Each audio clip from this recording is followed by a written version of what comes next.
What am I waiting on? You tell me when. Hello, hello. I'm good? All right. Ooh, all right. Let me flip the page because I don't need to read this. But as he just said, we went over singleness a few weeks ago, and I guess that's what we're going over right now is relationships, this and that. Da, da, da. Well, now I'm going over the who to date, obviously. Well, personally, before I get into it, I have a relationship of my own with this old Skylar right there. And personally, before I go in this and kind of give y'all a little input on what God says about it, I think I lucked out with in my situation just because because I had a kind of a good mindset when I was looking for something, and I got what I wanted, I guess. So, but enough about me. Let's get into it. So, if you go ahead and look at Proverbs 25:24 through 28, it says, hold on, let me find it right here. It says, better to live on a corner of the roof than share a house with a quarrelsome wife. The cold water to a weary soul is good news from a distant land. Like a muddied spring or a polluted well are the righteous who give way to the wicked. It is not good to eat too much honey, nor is it honorable to search out matters that are too deep. Like a city whose walls are broken through is a person who lacks self-control. So that basically says, or kind of sum it down a little bit, it basically means don't share a home with someone who's like troublesome, like a man or woman who's troublesome, like someone who gives you like kind of hard times, you want to be comfortable with them. And also another part of it says, someone without self-control is like a broken in city or a broken city with no walls. So it's very kind of, what's the word? Like vulnerable, very vulnerable person. So I guess my first bullet point would be things to avoid in a person. So the first thing is fruits of the flesh. When you're looking for somebody, you don't want to look for somebody for the reasons of the fruits of the flesh. And to kind of go more into the fruits of the flesh, it's like sexual immorality, jealousy, fits of anger, drunkenness, and like orgies. Like you don't want to look like when you're looking for somebody, you don't want to go into that, I guess, that search, that process, looking at like I just want to be in a relationship just for these kind of things. Like I want to be in a relationship for sex, or I want to be in a relationship for like parties, or I want to be in a relationship for like all this and that. You don't want to do that because that will just that'll put you in a hole. That's terrible. And then it's just not something you really want to get into. And the second thing is a consumer mentality. So when you are looking for that person, you don't want to look for somebody that you can like you don't want to get somebody like and then get like a food or something like that. You use it, you process it, and then throw them to the side. You're done with it. Like basically how you get with food. I guess that's where the part consumer comes in. I don't know. It kind of confused me when I read the book. And then the third thing is don't blind yourself with someone who hasn't sworn allegiance with God. So don't get into a relationship with somebody like you'll be on a path. If you're set looking for God, you'll be on a set path to Jesus. Well, there's going to be people cross your path all the time. But you don't know if they're crossing your path for like a good or if they're crossing your path coming like this at a bad going ways away. So those people that are coming across your path, they might look really good or they might have something you like or this and that. Well, you got to kind of, before you commit all the way to them, you got to figure out like what are their core values? Like what does that person have that interests me and that match my core values? Because you want to have somebody that has similar core values. Well, if somebody, like I guess is going opposite direction to you and has no goal to be with God, that person can blind you from getting to Jesus if you commit to him, because then they come across and you're like, oh, and chase them and bring you right off that path over here. So that person, if you see that they're going to do that, you got to, you might be a little tempting, but you got to get out of here. You got to go. Because you got to find somebody that's like going equal with you, like going, so you can just get with them. All right. And then in my next part be 2 Timothy 2:22 through 25. Hold on, I gotta get there so I can read it to y'all. Let's see. 2 Timothy 22 through 25. 2:22. All right, it says, Flee the evil desires of youth and pursue righteousness, faith, love, and peace, along with those who call on the Lord out of pure heart. Don't have anything to do with foolish and stupid arguments, because you know they produce quarrels. And the Lord's servant must not be quarrelsome, but must be kind to everyone, able to teach, not resentful. Opponents must be gently instructed in the hope that God will grant them repentance, and that they will come to their senses and escape from the trap of the devil.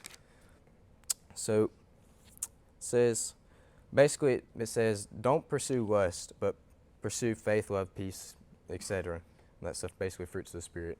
So like I said earlier, you don't want to kind of pursue like bad things, fruits of the flesh with somebody, because it will lead you nowhere. But God cares about your relationship. Hold on, what? God does care about your relationship, though. And then don't be nervous about your person. Like, so you'd find a person, and you could find that person that's going with the line, but don't be nervous about committing your life to them, because if you know they have the same core values, then it most likely will go well. Because you just got to trust that God will help you out. Because if you are both aiming towards God and it's a God-sent relationship, then it will work out, as long as you both together like pray for it and stuff like that, and y'all both have the same end goal. It will most probably work out. Don't be led into a way of life that doesn't please God. So if you do come into, like, if you do get into a relationship with somebody, and you're like all's good and this and that, and like all's good, this and that, but then stuff starts coming in your way and stuff like that, like things that could pull you off your path with that person, that special person. Well, don't let those things bring you off your path, and don't let, like, those things could don't be led into a life that way that doesn't please God. And you want your relationship to like please God. You want it to, like, I guess your whole, what am I trying to say? You want it to glorify God, if that makes sense. Don't date a boy or girl who plays games with God. Don't get, like, it's basically saying, don't get into a relationship with somebody who's going to like play games with him. You want to be with somebody who's taking him for, like, seriously. Don't, like, not somebody who's taking him for granted. Somebody who's actually dedicating their whole life to him, and you know that he is. I mean, it's kind of hard to think about, but God is more important to them than you are. If that makes sense. But if y'all both on that same page, then it'll go very well. And then the third thing is who to date.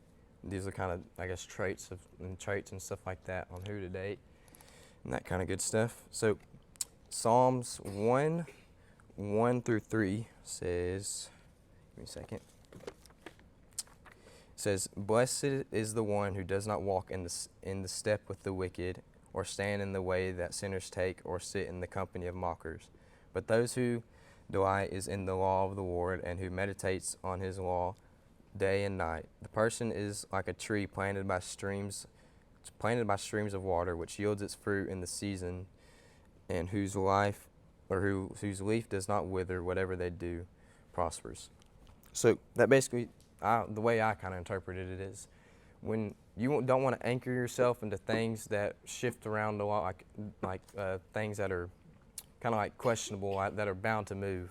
You want to anchor yourself in something strong like God. So like he keeps you mounted. Like when storms hit, like metaphorically, when storms hit and stuff like that, you'll be able to maintain your roots and stay strong to your core values, which is God. So it says right here. So, and also, you want to be in a relationship with somebody who prospers no matter what. Like I was saying, like with those hard times that are coming, and that person needs to be well rooted like you are. So like when stuff comes and hits you from all different ways, they can still prosper through it all, because y'all can maintain each other and stay strong through it. So, and then if you go to Galatians chapter 5, verse 22-25, it says, 22 through 25. It says, but the fruit of the Spirit is love, joy, peace, forbearance, kindness, joyness, faithfulness, gentleness, and self-control. Against such things there is no law. Those who belong to Christ have crucified the flesh with its passions and desires. Since we live by the Spirit, let us keep in step with the Spirit. Let us not become conceited, provoking, and envying each other. Basically says, hold on, what? Someone who pursues the things of God without the promise of wealth and glory. So, like, when you get into a relationship like that, and it's really like you're pursuing God, that person doesn't need to be pursuing things of, I guess, the world, like wealth, glory, and power. They need to be pursuing Jesus, of course, because those things will come when God has them planned for your life. Like, He might not have it for you right then, but He might have it for you later. You don't need to be pursuing wealth, power, glory, fame, all this and that. That stuff will come as long as you go towards Him, and He'll build your life according. And then, so don't base a relationship on diminishing qualities, like beauty, for example. So somebody might come across your path and their looks might not be like amazing. Like they might not be a 10, but their character is a solid 10. That person is a whole lot better than the person who's a 10 but has a 0 in character and has horrible core values. Don't waste your time at somebody who's just jaw-dropping this and that when they have terrible core values. You want to be with somebody who has very good core values, amazing character, and they could be a 10, but they also could be not as good looking. But still, beauty is a factor, but you cannot take that all the way for granted and throw all the other stuff out the window and just look at that. A relationship that pursues God together is strong together, of course. So like if you're both pursuing God at the same time, same pace, y'all will be very strong together. It would be very hard to, I guess, let God come. It would be very hard for the devil, Satan, the enemy, to combat that. And then, lastly, this information that I've given you is not a treasure map to your dream person, but it is a lens to look through when looking for that special someone. So when you're on your search for somebody, you don't want to this stuff that I've given you. You don't want to really use as like a ... X marks a spot for that certain person. It's more of like a telescope, I guess, like that. So when you put this lens over your eye, and like it like blocks out the bad stuff, and you'll be like, okay, this person is good, this person is good. But then if you don't have that lens to look through, then you'll see a whole bunch of stuff. So you got to have something like this stuff that I've said to kind of narrow it down, so you know you're not putting all your eggs in one basket on somebody who's not worth it.